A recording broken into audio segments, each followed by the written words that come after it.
Hello students, in continuation of chapter number 18, today we will discuss about the multi-party system and provisions under right to equality. What is multi-party system? We know that elections are the basis of equality, and in India many political parties participate in the elections. Each political party is an organized group having its own policies and programs. Party candidates are selected and supported with manpower and finances by political parties having a definite program that the general public is familiar with.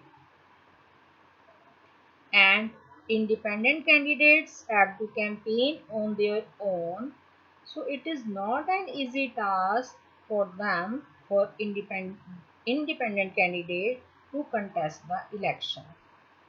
Other than independent candidates, multi-party system in India is also there. And what is multi-party system? In this, the party or a combination of parties that gets the majority that form the government.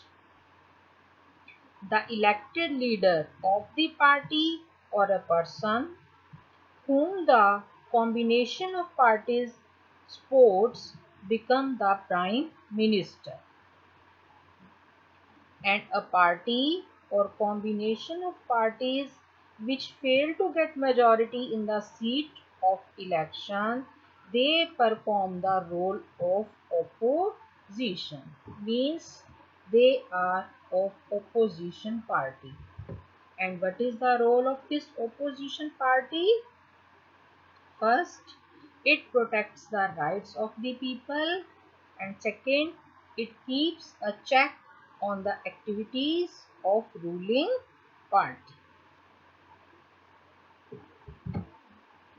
Now we will discuss about the main provisions which come under right to equality.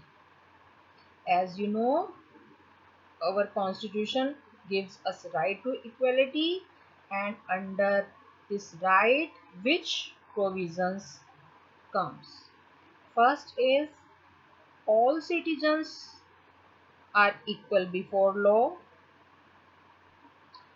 Discrimination on the basis of religion, caste, gender or place of birth is prohibited. Everyone is entitled to equal opportunities in all walks of life. The law gives equal protection to all. So these are the provisions under right to equality. Today you have to write all the provisions and learn also. Thank you.